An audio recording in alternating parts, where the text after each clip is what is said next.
Today we are going to discuss probably the most relevant topic these days, the Trump tariff and the US-China trade war. As we all know, as of today morning, Mr. Trump has suspended the China tariff for another 90 days. So he's basically saying that he wants more time for both countries to negotiate the deal. And so far, he has been able to have some deals with some of the softer countries, for example, Vietnam, UK, also probably Japan and South Korea. But with China, the way Mr. Trump was handling in April when he started the first round of Liberation Day tariffs, and the way he opined in July 7th in the second round of tariff was very different. Now, what I saw in my last visit to China was that Chinese felt very confident this time. He felt as if they were pretty able to handle Trump. And somehow, the kind of toughness which Mr. Trump has shown to his allies and friends, that toughness is missing when it comes to China, and also even probably Russia. So on this topic, we have very eminent speakers with us today. We have Dr. Filippo Fasulo from SP, Dr. Arpita Mukherjee from ICRIER, also Dr. Arvind Yelleri from JNU, who is running a little bit late, and Ms. Antara Ghoshal Singh from ORF. So we'll give first to Dr. Philip. Dr. Philip, can you please give us an overview of how you see this, US-China trade thing and how the Europe and especially the UK is handling it from their own vantage point? Thank you, Mr. Chairman, and thank you to ORF for the invitation. It's always a pleasure and an honor to be with you and to discuss with you. Actually, the European point of view on US-China issue is very complicated. I agree with you on the fact that this is the most concerning issue right now on the table of Ursula von der Leyen, and actually the relationship, the triangular relationship with the US and China is affecting a lot also EU-US relationship. We recently published a newsletter, and we titled our newsletter regarding the EU-China summit that happened last July, Midsummer Dream of a Deal. Why? What is the point? The point is that before the inauguration day of Donald Trump on January 20 this year, US was accusing European Union to be not tough enough on China, and so the EU was finding any possible solution in order to be as tough as the US, or at least to cope with the US to find a common point of view on the US on dealing with China. The major idea back then, so in January, was that the difference between US and EU while approaching China was that US want to win the competition with China. They want to win on China, while the EU simply want to manage the relationship with China. But then everything changed. Why? Because the US approach towards China with the Biden administration was based on the premises of economic security strategy that actually say there are three main pillars to invest, align, and compete. So that means to have a stronger manufacturing capacity at home, but also to have a strong partnership with many other countries, like-minded countries. And the European Union were thinking about how to be that kind of like-minded country with the US.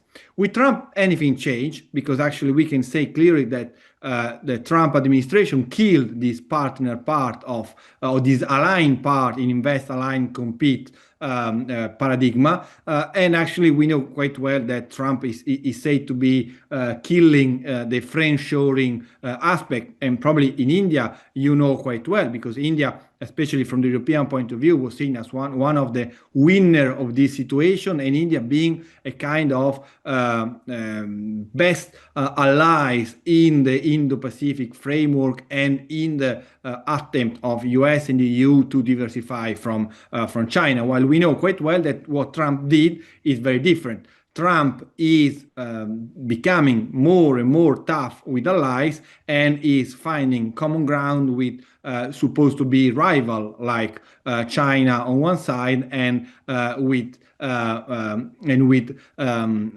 Russia on the other side. So what was the point for European Union? European Union clearly realized in mid-January, after inauguration day, that the US were going after European Union in terms of tariffs. And we know quite well there was a speech by Ursula von der Leyen at the World Economic Forum in Davos in the second half of January, when it was supposed to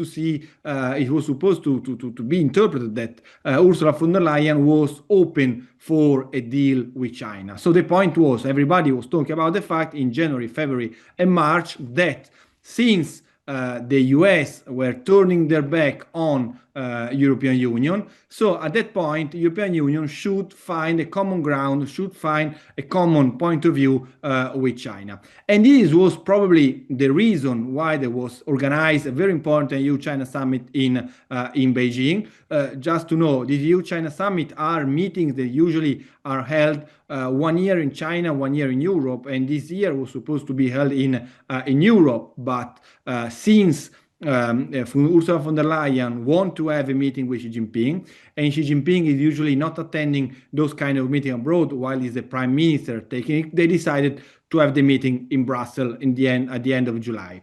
But then what's happened? Actually, if there were a lot of hopes for a possible common ground with China back then, the reality struck very, very hard in the following months, because what became very evident for everybody is that structural problems between EU and China are not issues that can be solved easily because of a change of geopolitical landscape.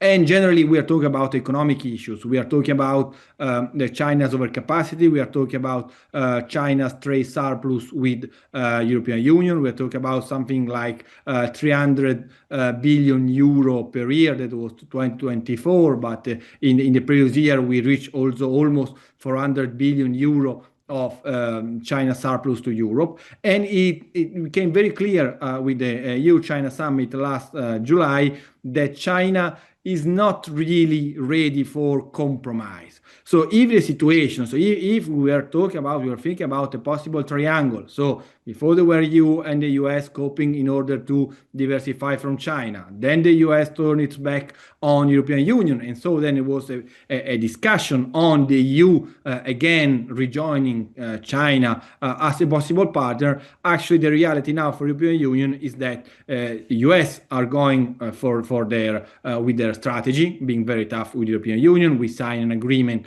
at about 15% that it seems a low tariff, but actually it's very high if compared with what we had last year, that was roughly 2%, 3% of trade. So it's much higher, and now is almost 4 to 5 times higher than what we had before, and some other counting may even say something more. But at the same time, to cope with China is not feasible at the moment, because China's economic issues probably prevent Xi Jinping to find a common point of view, a common ground with the European Union.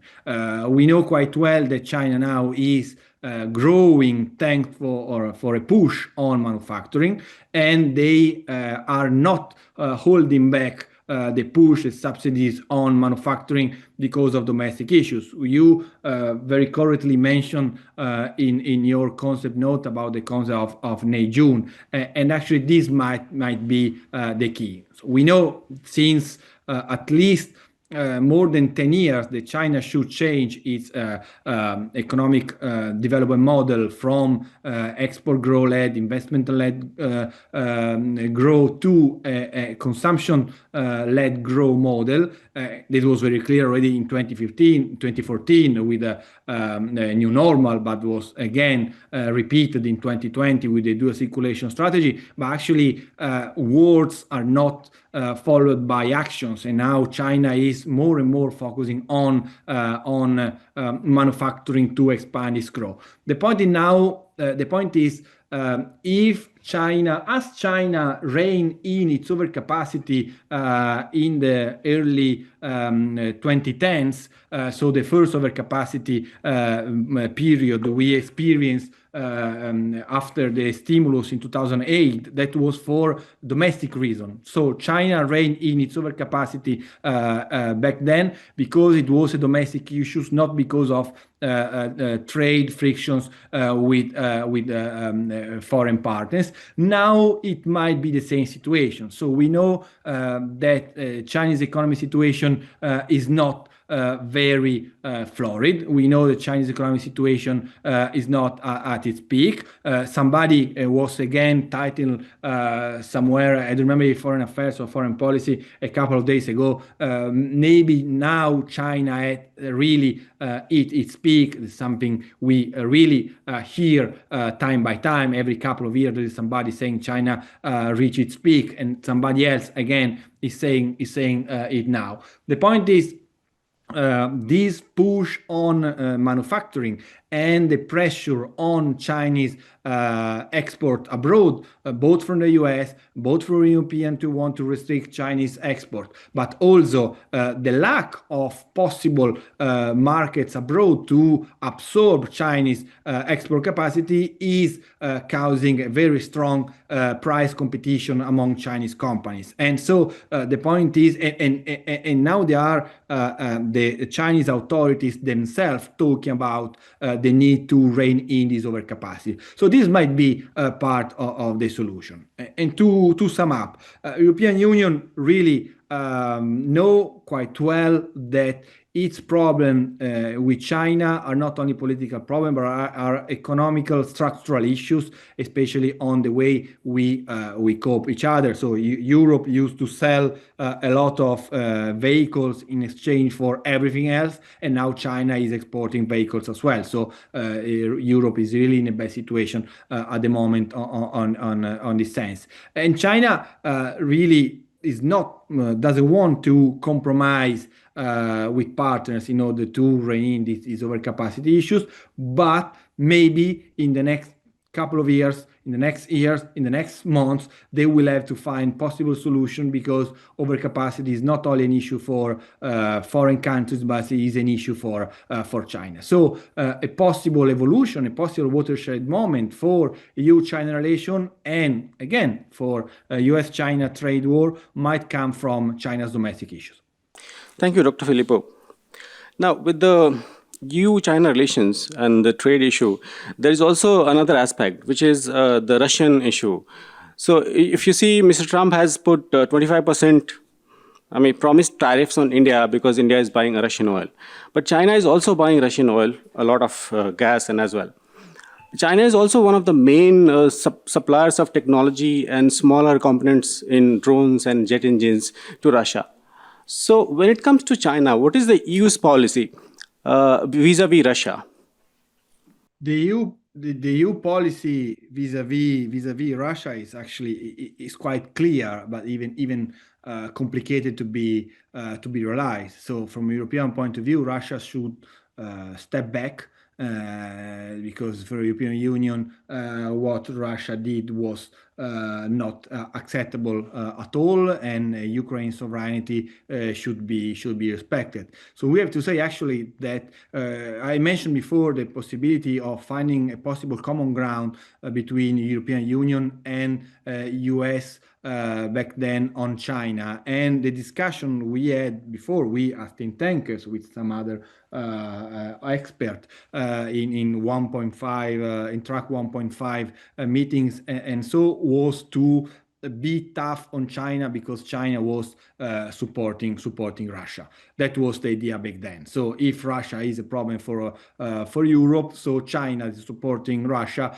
is again a rival as well. And so there is the connection, the idea of one theater of Mediterranean, of Europe or Ukraine and Indo-Pacific. So the idea to connect the two military theaters. Then, of course, also in this case, Trump had a very complicated position for European Union, because when Trump was hitting allies with tariffs, at the same moment Trump was looking for a partnership with Russia, and we know quite well that was kind of shock for European Union. So a lot happened in 6 months. In these 6 months, Europe also had to agree to spend more on defense. We agreed on reach 5% target in the context of NATO, even if 5% is not entirely on weapon. We even presented a very strong plan to rearm Europe. The name was Rearm EU, then they changed the name because the name was very much complicated for European public opinion, and so now is Recovery 2030. So, but the point is, Europe is realizing that the US as an allies and military allies are no longer given as it was before, and Russia is a very strong military threat to Europe. It is quite clear for many countries, and the point is, in Europe we have different perspective, because every country has its own distance from Russia. So you will have different position on the Russian point or Russian issue if you talk with the Portuguese, with the Spaniard, with Italian, or with the Polish or somebody else. The Polish, all the colleagues from Poland I met in the last few months are very much on the idea that we are fighting the Russians. So there is already kind of war going on between European Union and Russia. And this, of course, is very much complicated. And in any case, there is the strong idea in Europe that we need now to focus on our defense. The problem is that to focus on defense is expensive. To the risk from China is expensive, and if at the same time you have to expand your budget on defense, you have to expand your budget on the risking, it is very much complicated talking about financial issues. That's why European Union now is very much keen on focusing for other partners, to focus on finding like-minded countries, let's say, it can be middle powers partners, in order to reduce the cost of the risking, in order to again to dilute all the excessive cost we have on our budget that 1 year ago was not around. And so that's why we are looking for FTA with India, we are looking for FTA with ASEAN, we are looking very much with military and defense cooperation with Japan, we are looking for other agreement with South Korea, and also we are looking for Mercosur deal, so with South America. The point is now, if the US were before in the equation on how to the risk from China, now the major point for Europe is to the risk from China and the US, at the same time also to prepare yourself for being independent on defensive side. Thank you. Dr. Mukherjee, let me get back to you. As you see, with this whole tariffs and the entire Trump's attempt to center the entire trading networks towards US, do you think these multilateral trading frameworks and trading institutions are getting weaker by the day? And will there be a global, strategic trading rebalancing happening, again, away from US? For example, having some different RMB-based, payment mechanism, SWIFT alterations and all that. What is your opinion on this whole issue? I thank you very much for inviting me. To understand the Trump tariff is quite complicated, because no economist had ever studied how trade deficit can make a tariff.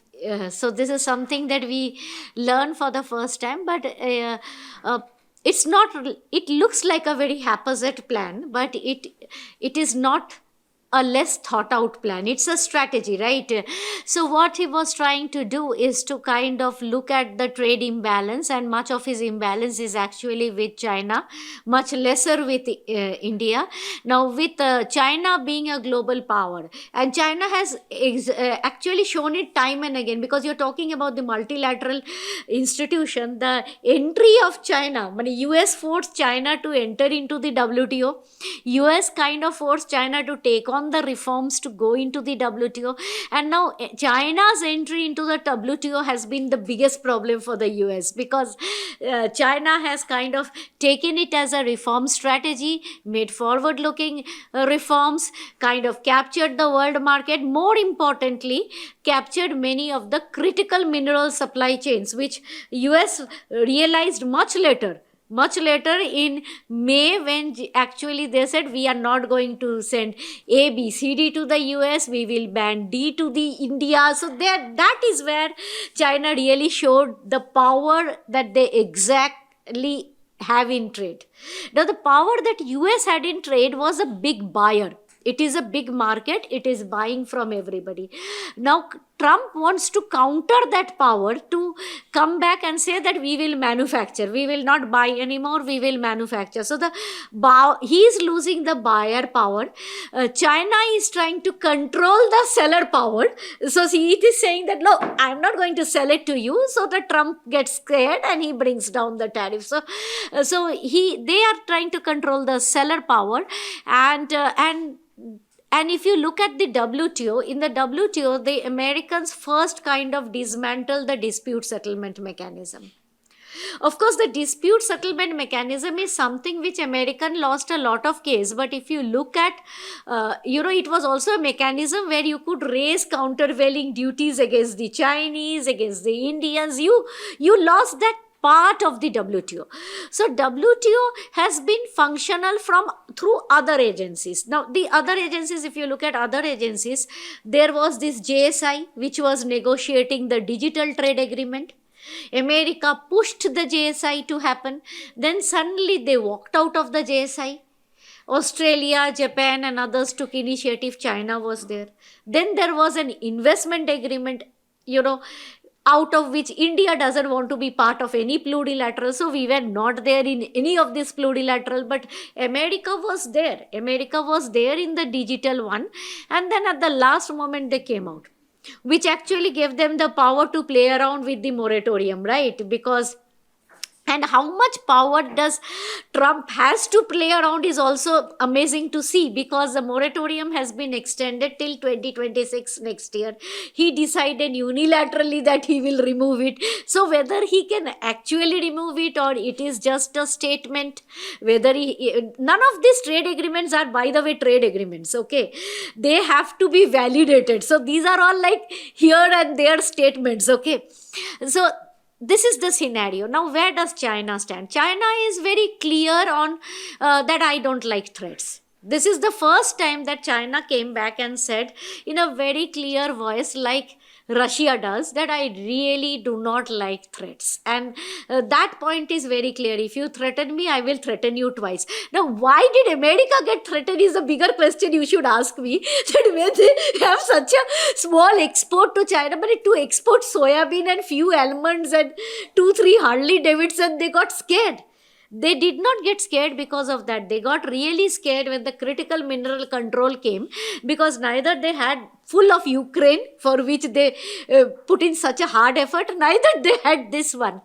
So therefore, there is a bit of a worry, and this bit of a worry happened, and therefore they kind of bullied the other soft power, that's India and Brazil. They could not get China, they could not get Russia, so they then attacked, Brazil and India, who were very much their allies and who, really did not want to do anything drastic to harm the Americans. So that is where we stand today. Now, the point is like this, that if you look deeper into the American agreement, there is a rule of origin very strictly imposed on China.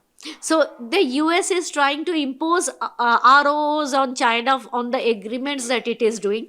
The agreements are not in public domain that you can analyze those agreements. You only hear of what they say.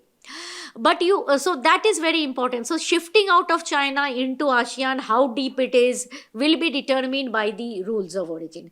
Secondly, China is pretty well in its supply chain through the RCEP in the region. They have the delivery of RCEP was not on tariff. The delivery of the RCEP was on the rules of origin. So they are really setting the supply chain with all these countries in the region. Now, so Japan, Korea, China, they already have a good deal. So they don't need another good deal. That's the point that I'm trying to tell you, including the ASEAN. So China is quite secure. So where China is not very secure is probably in countries like India, where we had put in an FDI restrictions, where we can, but China really preempted that. And that's why even before we put in any restrictions, they themselves said, I'll not going to export fertilizer. This particular chemical for fertilizer to India. So they already put in a threat. Now this is going to kind of the US push to Brazil and Russia is going to bring them together with China. There's like, you have no option now left. So therefore there is a bit of a brick strengthening that can happen under the push and pull that is happening, and the reason that the push and pull is like US may be actually making BRICS was almost a dead body 6 months ago. Maybe US is trying to revive BRICS. We don't know by their, which they haven't thought through, and that's what I would like this room to discuss. That is it reviving BRICS? Now trading in a currency is not everybody wants to trade in their currency. We also want to trade in our currency. China is already trading in its currency. The US wants to definitely have a control, and they don't have a control which they are showing. And the European Union never went for that kind of a control. When all said and done, with all due respect, European Union never have a very big geostrategic power. The power actually rests on the member state. They are a trade union to the broader sense of the term. And what is happening now is that it is basically a China superpower and the US superpower in terms of the trade war, and there is a Russia and China and the US in terms of, and the EU in terms of probably the other wars that are happening. And then there are sides that people are taking different sides. So this is the scenario where we are in. So there will be coalition. Now, the coalition has now become somewhat a necessity for a country like India. Now, for example, if you are sourcing 100% of almonds from the US, do you really continue to source, or do you want to look at UAE and Australia and other countries to diversify your base? Similarly, if you are exporting to the US, now do you really want to export to the US, or you diversify your base? Now, if we want to diversify our base, there are very few countries which we have a positive trade balance. And we are very emotionally attached to our positive trade balance as well. If you look at, we selectively went for countries which have positive trade balance. We are negotiating with the European Union also. We are negotiating with the US. On a retrospect, I'm just giving you a thought process and I'll come back. On a retrospect, imagine a situation where before August 1, we could have done a deal with the US. EU had the deal with the US. EU was really in a very bad situation to give so much to the US unilaterally. We could have really gone ahead with the deal with the EU. Suppose a deal with the US in August 1. Had it happened, where did we stand? And if it had not happened, what happens to our deal with the EU? Because we are brainstorming, right? So our deal with the EU, now EU is suddenly EU is in a very strong position. And because we now, with the US being, such drastic tariff imposer on us, we desperately need the EU, the second largest market of our export. Now in the deal, where EU was in a desperate situation before August 1, suddenly we are in a desperate situation. Therefore we need to think through, and we need to think about, whether we should really go forward and close the EU deal, because we have closed the UK deal very good. If we close the EU deal very good, then we are in a strong position to negotiate with the US, because we have kind of secured a bit of our export market. That's your question, that you secure. Now, I can give you a very good idea, like let's go to Latin America, let's go to Africa. Why haven't we gone there? As of date, nobody stopped us. We have been talking about this for years, because these are not large market. If you want to go and develop Indian spices in Latin America, it will take you another 5 years to do so. So this is not a ready market for our product in many cases. So therefore it is very important for us to secure what we have. So I would suggest, from an Indian point of view, let's go and secure our markets, especially our export markets, like-minded partners, like have more deeper deal if possible with Japan, with Korea. Look at the ASEAN, look at Australia. ASEAN can still be import and there can be sensitivity, but look at Australia, look at the other deals. Quickly sign the other deals to cushion out and provide our exporters with some kind of a market which is an alternative to the US if things don't go right. Because as we stand today, the world is waiting for the Trump putting meat, right?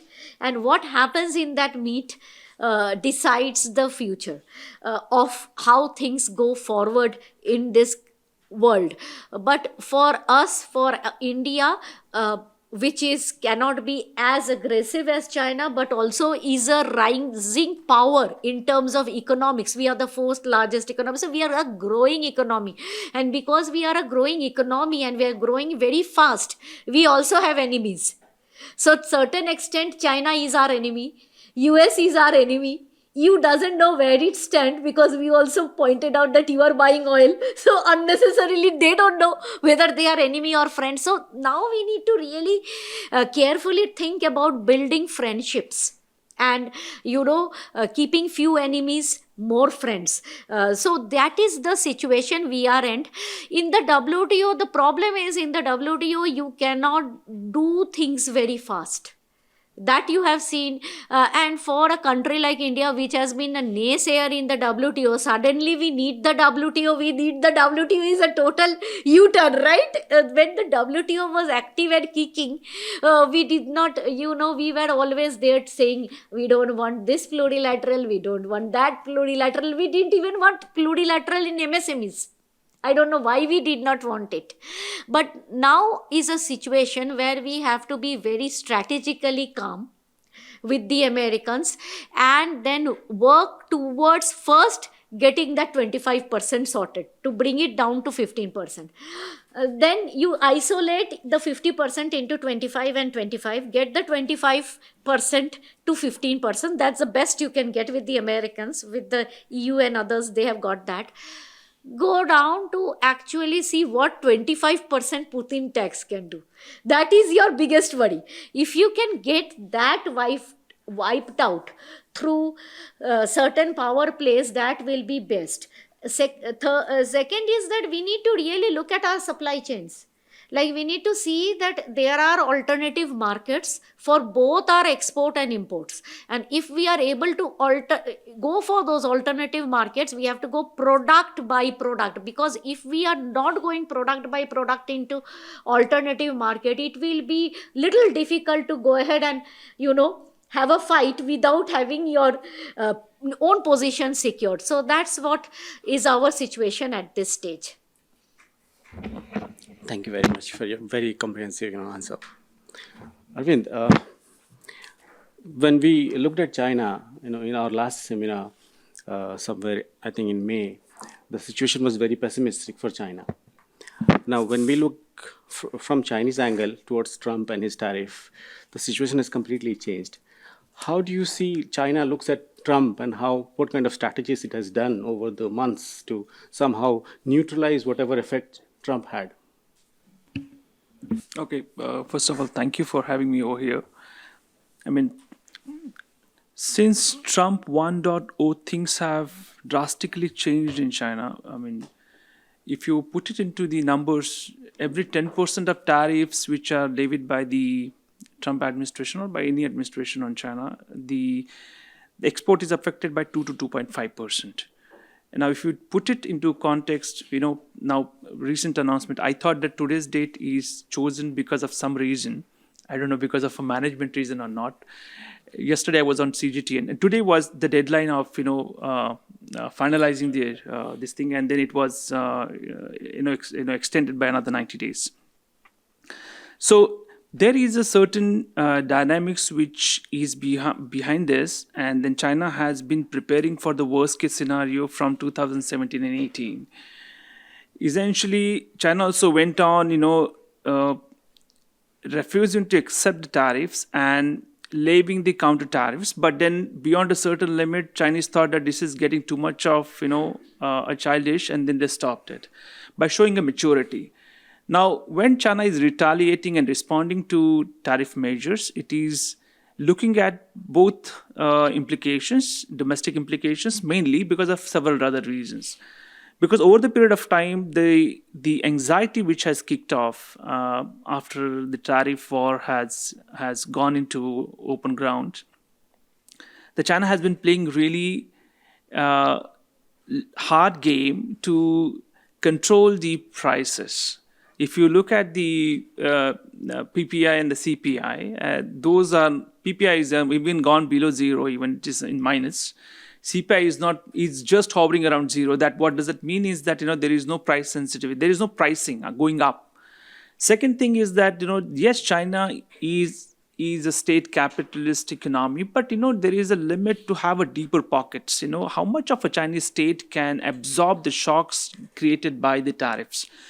Beyond a limit, it cannot sustain it. I mean, if you ask me, what is the impact? Certainly, when US is developing its EV industries, US is developing its tech industries, it depends on a lot of ancillary products and markets, on imports. If Trump administration is putting a lot of high tariffs on this thing, there is certainly being passed from the businesses to the consumers, right? There is no shock absorption there. It's thankfully in Asia, whether it is India or China, will try to have or create some kind of a shock absorption. That's one. Second one is amount of unemployment it has created into toy, plastic industry, electronic industry. That ranges from anywhere 2.5% to 2.7% of unemployment. That is pretty huge for an economy which is already stalling. So, you just cannot believe that you have burnt out of gas, so you can just glide for another few thousand miles. No, because there is a big hole into your fuselage, and they're going to stall and crash straight away. That's a major problem for Chinese.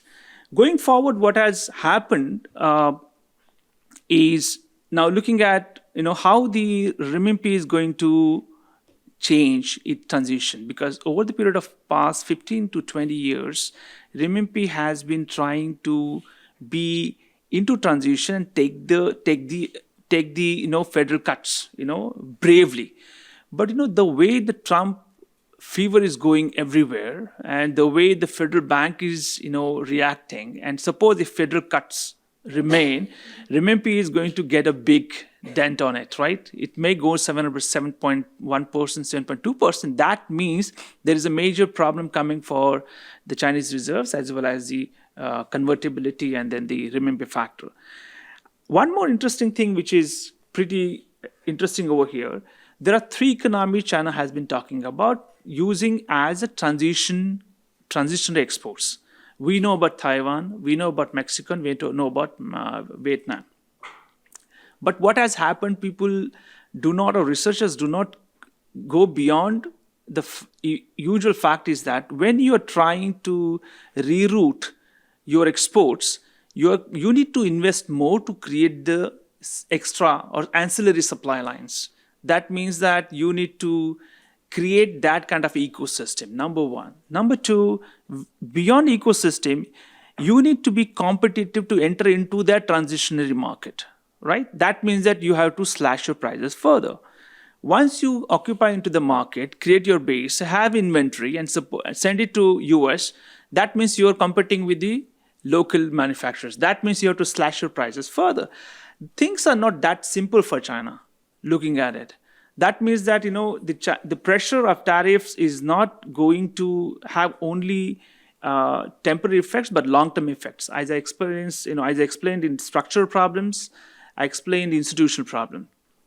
Now, if you talk about the two measures, which the Chinese leadership has taken, especially referring to the two Geneva round and Paris round discussions, Chinese knew that there is certainly going to be a breakthrough, and Chinese were quite hopeful that that breakthrough will be in their favor. But again, if you say that, what is the present scenario?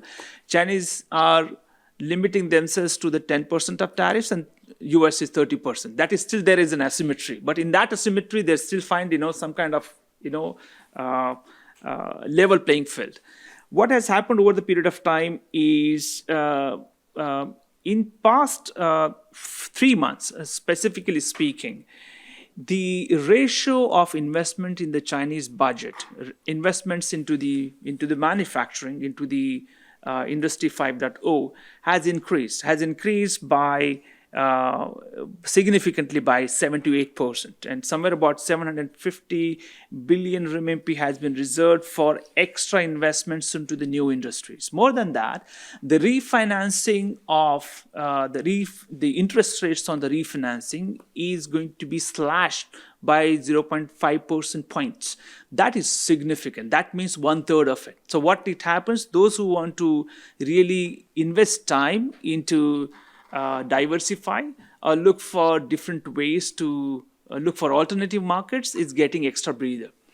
Interestingly, the question is about what is happening to the losses. Okay, there must be a black spot and black hole to locate it in China. Everything is a black spot and black hole in China, but specifically speaking in structural terms, most of the asset companies, or the companies who used to take or absorb the shocks in terms of losses, there are approximately 6 to 5 big asset-owned companies, including China Xinta, Dongfang Assets, have been absorbed by the central Huimin financial institutions. What does it mean? It means that most of the financial companies, asset companies, have accrued losses in short term, say as much as in 3 to 4 months, and long term going backdating for about 1 year. And that assets have now been transferred to the central Huimin. This is one of the financial state-owned enterprises, and they play an important role. And then the total budget which has been allocated and handled by the central Huimin Financial Corporation is somewhere about 7 trillion RMB. It is huge. So what happens is that while the losses have been absorbed, the jobs have been cut down, the new insurance or the new security has been given or extended by the state for the new agencies, for the new manufacturing units to expand further. Over the period of time, if you look at the composition of Chinese exports to US, only 10% of the exports are labor-intensive exports. 90% of the exports are electronic, value-added exports, right? So what does it mean that, where China stood in 2017, where China stands in 2015, are two different platforms. It was maybe waving high saying that we have a bronze medal, but China is closer to gold medal, having the silver medal saying that, we just eradicated that, productivity factor. We are now talking about value-added factors. So this is quite important. Eventually, yes, it is true that the Chinese exports to the global markets will remain or will be predominant, but the share is decreasing. While the share is decreasing, the value of export is rising. So most of us make that mistake, saying that, US is cutting down, fine, US is cutting down the other products, maybe leather, textile, but the value-added products are rising. So one has to keep this thing important. Now, what bothers the Chinese most is so-called Russian oil, right? We have been buying Russian oil for a couple of years, right? I mean, why it was suddenly Trump decided to have this, Russian oil and national security reason? What all think is, we should be taking credit. India should be taking credit for leaving the Oval Office in frustration. And there was a last, slant. They wanted to bend it like Beckham, putting that tax on us, saying that you cannot do it. India has saved about 15 billion US dollars so far by, importing the FOB prices of the Russian oil. And that did not happen. What worries China the most is that, tomorrow Trump will again come back to this point and say that you're also buying gas and oil from Russia. We are imposing tariffs on that. But US may not do that. Trump looks a bit, too much high on steroids, but as you said correctly, there is certain calculations behind it because of the rare earth material and all those calculations, because US hasn't developed that. And interestingly, understand, the executive orders also has Taiwan.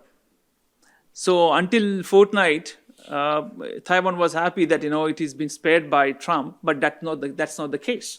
So this is what exactly looks like. There is a promise for China, but there is a much deeper anxiety among the leadership, how it is going to manage the shocks, how much capacity it has to absorb it, and how much institutionalist, politically it has a will and it wants to sustain, it wants to out-sustain the pressure. But there is a limit, because I would feel that in few years, by 2030, the long-term effects of these cuts will be, visible. You talk about the soybean. I mean, yes, Chinese could buy soybeans from Brazil, but again, the quality and the price the Brazilians are asking and hedging is something different than what US was giving. And US is asking, more, inroads into the Chinese agriculture products, the same like in India also, right? But also US is the one who has not agreed to the Doha rounds of discussion and outputs. So there is, more of, multiple personality disorder that administration is going through, and which China benefits. And China knew, until last week, President Xi was absolutely sure that Trump would agree and would extend the 90-day, once it lapses, it will be revived again. Thank you, Erwin. Antara, so could you give us a picture of what kind of discourse going on inside China on Trump and the tariffs, and how the coping strategy is being developed? Thank you, Chair. It is a privilege to be a part of this important panel discussion. It has been a great discussion so far, and I have learned so much. What I would like to add to the conversation is my own findings from study of Chinese language resources about China's public perception, about the public discourse in China, about the global economic situation and the future of Chinese economy. So if you look at the Chinese discourse today, the argument that is fast gaining currency is that Trump 2.0's rhythm in terms of tariff war has been somewhat broken, and China is gradually gaining an upper hand in this round. Firstly, China's strong countermeasures in terms of export control or indigenous tech development. And secondly, the collective backlash against Trump tariff from various of its allies and partners are somewhat forcing Washington to extend the olive branch towards China. The Chinese strategic community generally believe that the results of the talk between China and the United States in Switzerland, in London, Stockholm, indicate that the tide is gradually turning in China's favor. The US, as we all noted, that it has once again extended the tariff suspension period. So at the beginning of Trump 2.0, many had expected to see China's export having an avalanche, somewhat of an economic collapse or social instability as a result of the trade war. But in reality, nothing of that sort happened. China's total exports kept growing year on year, as Professor mentioned, and Chinese economy also posted a growth of 5.4% in January to March quarter. So this is largely seen in China as a great victory in the first ever showdown between China and the United States. Chinese experts argue that this will be a major turning point in the long-term competition between China and the United States and permanently alter the equation between the two great powers. But having said that, China is also carefully watching the trade deals that the Trump administration has been concluding of late. For example, on July 2nd, the United States and Vietnam reached an agreement which actually infuriated the Chinese side.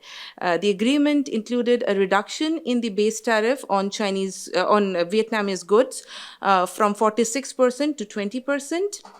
However, a 40% tariff, a punitive tariff, will be imposed on third-party goods found to be transshipped from Vietnam to the United States. And Vietnam also pledged to open its market for U.S. goods with zero tariff. So this is something, after the Vietnam deal, Chinese strategic community was like really fuming. And the main discourse was that Vietnam should not become the precedent, and there shouldn't be more fishes, escaping the Chinese net. But despite China's efforts, other agreements did follow, right, in the following days. By end July, President Trump announced that he managed to sign 5 important trade agreements with different countries like UK, Vietnam, Japan, Philippines, and Indonesia. In the US-Japan agreement, Japan agreed to invest up to $550 billion in the US and significantly open its market to the US products, particularly in the automotive and agricultural sectors, while reducing its reliance on China for its supply chains. The Philippines also had almost completely waived off tariff for U.S. goods and even made concessions on military cooperation, while the U.S. imposed a 19% tariff on Philippines imports, which is slightly lower than the previously threatened 20% tariff. So it is still on the higher side, not reduced significantly. Indonesia, again, it had to remove numerous trade barriers for U.S. companies, including eliminating agricultural product inspections, accepting U.S. certification, lifting export restrictions on critical minerals, and purchasing U.S. oil, gas, and agricultural products. Also, the U.S. imposed a 40% tariff on Indonesian products containing components from non-market economies, mostly targeting China and Vietnam.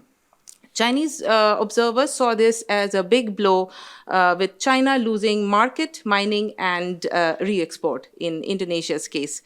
China was also quite upset that after concluding her very successful trip to China for the 25th China-EU Leadership Summit, the EU president signed a trade agreement with Trump, agreeing to a 15% tariff on goods imported into the United States, but also to increase investment in the United States by $600 billion.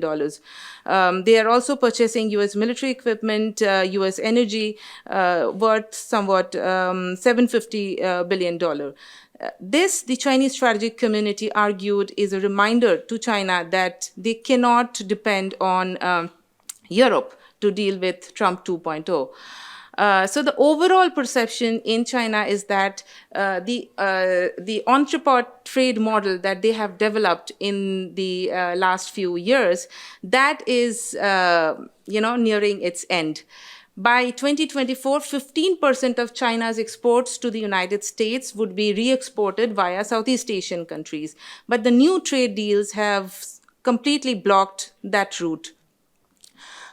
Chinese companies reportedly used to save 21% on tariff by obtaining an ASEAN certification of origin. But now with added tariffs, costs are even higher than what China has been shipping directly to the United States. Meanwhile, on the China-US direct trade negotiation front, with so many of China's close neighbors and trade partners giving in to the US demands, that is also somewhat, mounting pressure on China in its direct negotiation with the United States.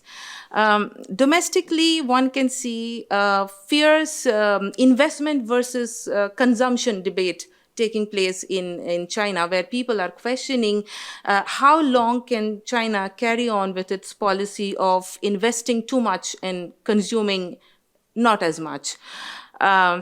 And in this regard, the role of local governments, which have earlier played the role of key drivers of China's economic development, that is being questioned more often by Chinese economists and commentators. It is argued that even as China has shifted from a shortage economy to a surplus economy, the local governments have continued to prioritize capacity expansion as their core competitiveness, leading to this overcapacity in various sectors. Earlier, a considerable part of Chinese products were consumed by consumers in Europe and the United States, but now with the aggressive tariff imposed by the United States and the global pushback against Chinese products, a trend of severe internal involution on H1 has gripped the Chinese economy, and which is causing a lot of concern in the Chinese side. These internal involutions have led to falling prices and compressed profits for Chinese businesses across industry. This has manifested itself in the macroeconomic level in the continued decline of the PPI index, forcing companies to expand or maintain production despite being unprofitable or even losing money, creating a typical internal involutionary cycle. China now wants to shift from the old development pattern to a new one, focusing more on domestic circulation as the mainstay. That is, to grow the Chinese market faster than to grow the Chinese market and to contribute more to make the Chinese market contribute more to the global economy. The Chinese government is promoting, towards this end, the Chinese government is promoting the construction of a national unified market and comprehensively rectifying involutionary competition as a major reform to stabilize Chinese economy. Various guidelines and economic work reports have been released since the beginning of this year to achieve these goals. In this context, there has been a lot of discussion if some of the economic power previously delegated from the central government to the local government should be returned to other entities like big businesses, big enterprises, therefore leaving the market to the market and government to the government. So to sum up, to deal with the global economic headwinds, China is increasingly prioritizing domestic circulation, aiming to grow the domestic market faster than its production capacity. It is trying to construct a unified large market, and it has put it as its major goal. But such ambition faces serious obstacles as well, because the existing regional economic landscape in China, which is dominated by all powerful local governments, are strongly against this trend. So this is the situation, the internal Chinese situation or the discourse in China that is happening. So I'll stop there. Yeah. Thank you, Andhra. Thank you so much. Now let's open it for the questions and answer. Yes, from the back. Please state your affiliation, name, and then ask the question. So my name is Anurag Roy, and I'm from Symbiosis School of International Studies. My question is very simple. I'll first take two statements. The first is China's surplus of manufactured goods approaches $1 trillion. And the second statement is that China is well on its way to producing 45% of global industrial output by the end of the decade. My question is that the more we are trying to focus on absorbing China in the multilateral institutions, the more we are pushing it towards fragmentation of rules-based order and increasingly towards power-based order. So instead of focusing on absorbing China inside the multilateral institution or the global world order, what can be an alternative? Okay, let's take a round of questions and then. Yeah. So, my name is Amrendra. I am currently pursuing my master's in political science from Delhi University. My question is, with US dependence on Chinese rare earth declining by nearly 20% this year, and Beijing's export fluctuating sharply while domestic consumption growth stays under 3%, are we seeing the trade war shift into a protracted geoeconomic cold war where strategic resource control replaces tariffs as primary instrument of power projection? Good afternoon. My name is Ashish. I run a business advisory startup. Thanks, first of all, for the chair and the nice speakers to get a very clear view on the American-China, the trade war.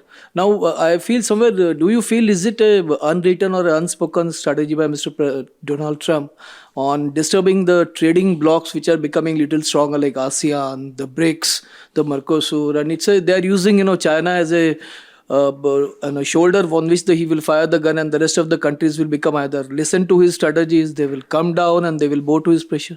Do you feel that way? Absorbing Chinese products, I think, the whole world is now talking about China shocks. So it has become a key concern for many countries, not just India. And that is why I just mentioned, Chinese leaders also realize that they cannot keep on producing so much and not consuming as much. So there is a realization within China as well, that there need to be a balance. The economy has to be reorganized, So there is a concern over there. There is a lot of focus on the internal market and internal domestic market, growing the market, having a unified market, within China. So that is something that they are working on, and the global pushback against Chinese products is something that is, very much there in the Chinese mind. They have been trying to diversify. They have been trying to become a more consumption-led economy for a very long time, but it didn't really happen. But maybe now, this time, the situation has changed quite a lot, and there is a lot of pressure from various countries. So maybe that will push China to, consume more than what it is doing as of now. So maybe we can stay hopeful. So, Anurag, your question about absorbing China, so who is absorbing China? See, entirely, if you look at the organic development of international trade, the Chinese, the tariff on the Chinese product has increased, and this, what we're talking about, 50% to 60% is even the minus the countervailing duties and the anti-dumping duties, okay? So there were efforts by the importers of the Chinese products to levy duties, both these countervailing duties and anti-dumping duties. The tariffs have come a lot later. What I mean is that the transition of China to the center table of a dining hall is led or given or has created, the opportunity was given by the big economies. If you're saying us, when you say us in the sense of India, I do not subscribe to that. China has actually created its own space by displacing the other dominant economies. Okay, and then you start looking at China objectively, you would understand that it deserved that and it created that space for themselves. Okay, and by who helped them to do it? It's the dominant economies, right? I give you example: Starbucks mugs, Starbucks mug, which is sold for about $11 to $12 in the U.S. market. It's produced for 5 cents in China. Okay. Even all the high-class plastic material. You talk about, plastic material. Plastic is the one material which goes into the cycles of innovation, the HDP material. The plastic yesterday, what you used to wrap it around, the plastic today you use in the computers, electronics, and the laptops is of a different grade. That cycles of dependency made China to remain at the center stage, right? So they kept on doing it. So we cannot really push back China, and we are also not absorbing China, right? The China has been creating that position. Now, strategic resources, is it a hedge? It was already the case. The strategic resources were always the core of the power matrices, right? I mean, you look at any theory, you look at any description about power asymmetries. The resources have played an important role in deciding the correlationship between the important states and power, right? Power and peace has been decided by this controlling of the strategic resources. Ashish, to your question, the strategic is there strategy to disturb the trade blocks? I mean, the only one strategy is to bring everything back to America, right? I mean, that is the strategy. Whether it happens by disturbing, whether it happens by displacing, or whether it happens, breaking the promises. So this is something, ultra realpolitik which Trump administration is playing. He doesn't care what bloc he's, disturbing. So disturbance is seen as a new, level playing. Disturb it and then reset it, right? This is a labyrinth which the administration finds. And one more important, he is bringing out these all orders, right? I mean, but these are not even the legal orders. Tomorrow, even the midterm elections, and it looks like now he might not have majority. This will be overturned.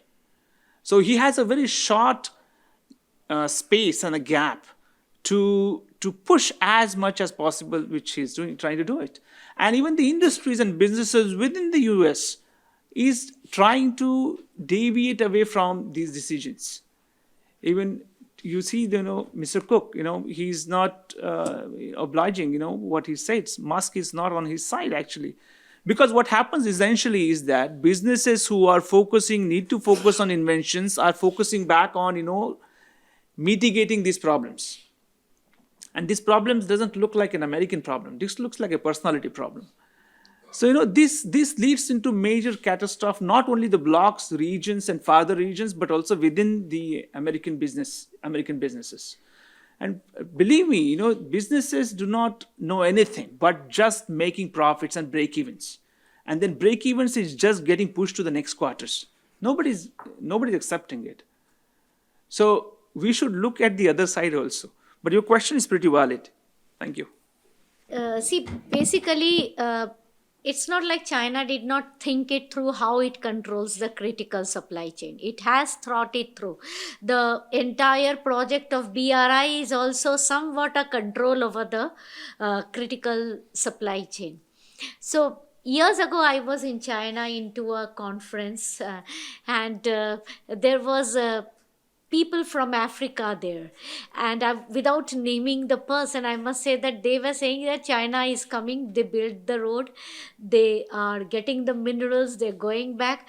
And then after they build the road, Americans come few years later, take some more time and then build the railway along the same rail, not in other part of Africa. Okay, so look at the strategy, like they had the strategy in place. These guys for a long time was having a wrong strategy in place. So they did not, the other parts were free, which they did not conquer, and that is what they were telling. When it is a time when it was a mixed think tank, global think tank conference, and they were openly saying like, look, there are other parts of my country which is kind of empty. You guys are just going and parking and creating roads and railways on the same part, and which is not viable as a logistic transport. That's one part we need to think through. Secondly, how did China grow? China did grow with a bit of an inequality because it was an SEZ-led growth. We need to really think about that it created zones, and those zones became bigger zones, and these were the pockets. Now, China did have a problem. Now, if you tell entire China logistics, entire China consumption, there's still a long way to grow.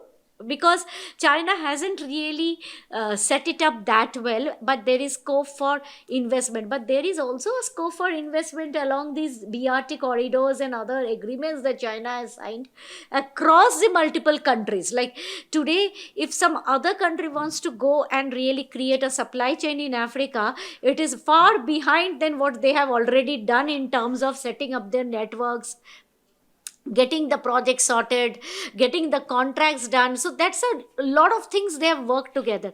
So if you look at China's global trade figure, we all the time actually talk about global trade in goods. But China is also among the top 5 in global trade in services. How did that happen? And that is the question we have to answer, because tomorrow we are looking at servicification of manufacturing, right? With the servicification of manufacturing and with automation, the low cost labor is not going to run the entire story. So you can run your manufacturing anywhere in the world. And that was probably Trump's thought that, America is automated, America knows, so has software, let's start manufacturing. Where he probably went wrong was that he put his first tariff not on the final product. He put his first tariff by using the national security exemption on the raw materials. He has put the tariff on the steel and aluminum, making Ford non-viable, forgery, iron forgery industry non-viable. Had he put his first tariff in the final product, it would only lead to a price inflation in America, but it would also work the way we worked on our automobile sector, which makes you rethink to come to India and invest, right? Automobile is a big success story where a tariff has led to an investment. Korea is another country with a very high tariff. People don't talk about it, but Korea is another country with a very high tariff, but a very smart negotiator. Korea does not produce iron, or Korea doesn't produce steel. It has become a global player through only FTAs. If you look at Korea controlling the entire supply chain, and yet nobody is penalizing Korea for steel and aluminum. Not even the US. So look at the way in which they have operated across their FTAs into a product which they don't even own. Zinc is another one. When you look at Korea and zinc is used in every electronic, and Korea is controlling the entire supply chain, sitting tight with one smelter. And it is not among the top 20. Now look at America compared to Korea in these materials. In many of this, America does have the mining capabilities, but they haven't really gone into those capabilities, to the processing capabilities, to a clearly thought out trade agreement. And if you look at America vis-a-vis rest of the world, they say America had 20 agreements, right? But if you just remove the blocks, America did not have great trade agreements with many. Like it had some with the Africa bloc here and there, and it had deep agreements with Korea and with Vietnam and a few here and there, but America doesn't have an ASEAN and or an RCEP, that what China benefited. So therefore, one of the biggest problem was that even if America now goes with Philippines on something and with Indonesia on something, it is a major blockage for their own customs to get this agreement sorted, because different tariffs with different supply chain. They haven't really thought about ASEAN as a bloc. They only with the EU, they thought of EU as a bloc. They also don't think BRICS as a bloc.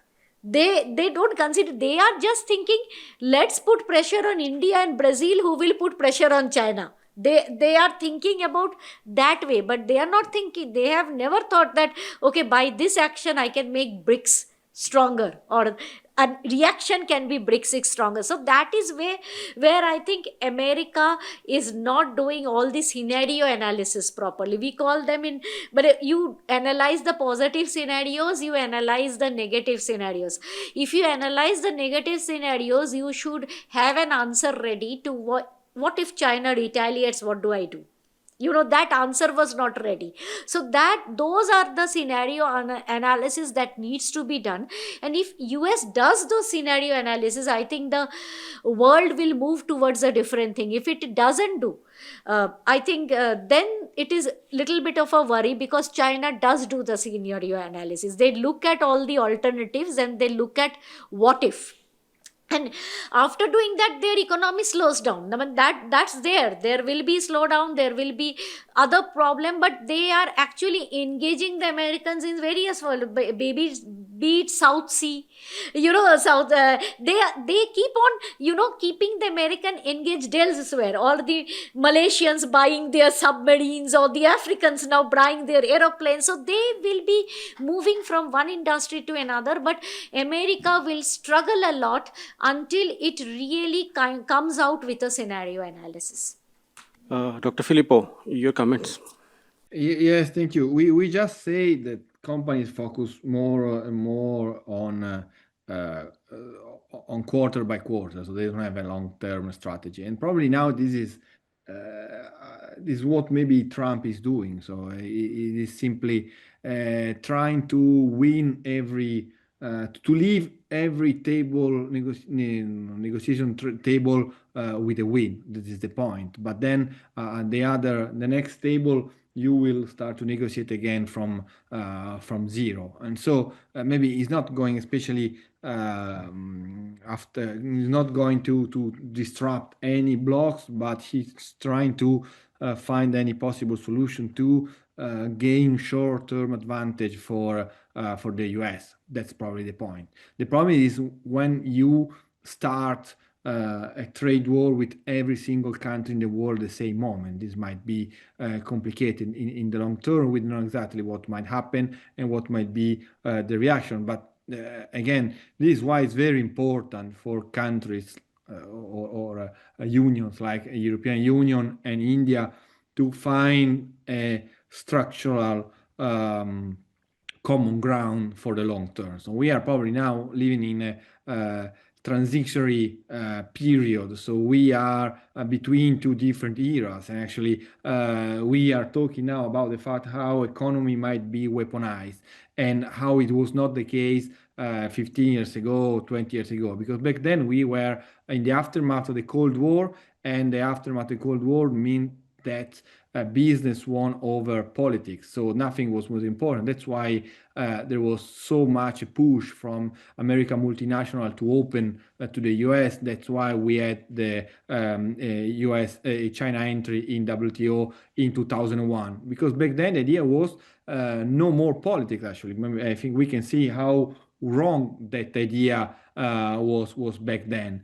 And now all the supply chain that were built in a context, in a scenario, in an ecosystem in which politics is not relevant, now are becoming very much relevant. And then we know the US learned how effective might be to weaponize what you can do.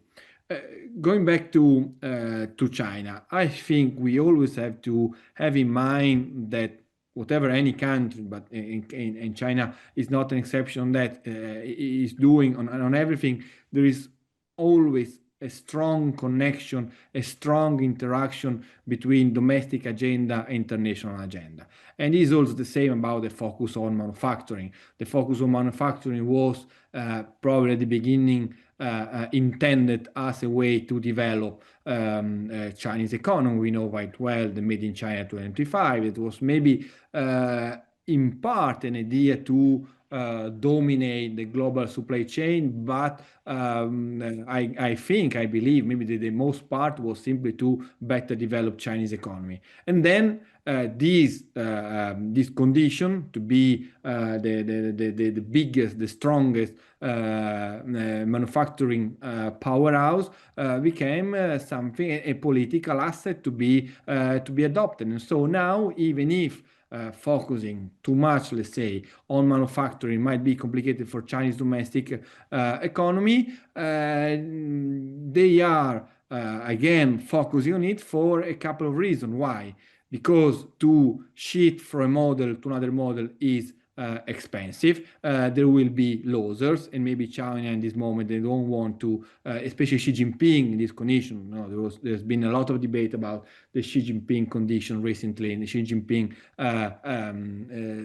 state of power in the moment. So he cannot maybe address a huge number of losers moving from one economic development model to another economic development model. And at the same time, now for China, as we are seeing clearly in the US-China trade, being so strong on manufacturing has a strong political asset. What we realized in the last 6 months is that whatever the US were saying about we will impose tariff and we will force you to follow our condition is not working very much, because US supply chain, US production capacity ecosystem is not ready enough to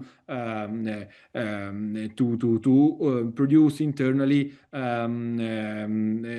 high-tech products or rare earths, especially for its defense sector. And this is something that we realized in the last 6 months. That's why probably Trump is that open on having concession on critical material in China. And so the point is, the result of the last 6 months is that the US turned against all their allies, and they make very clear that US economic weapons against China are not as strong as they were supposed to be 6 months ago. And so the Chinese, of course, know it very well. So they want to maintain this asset as long as it's not too much economic expensive on their own internal market. So I think we should really focus very much on this interaction between domestic economy and international economy, and how strong it can be weaponized and how it might be expensive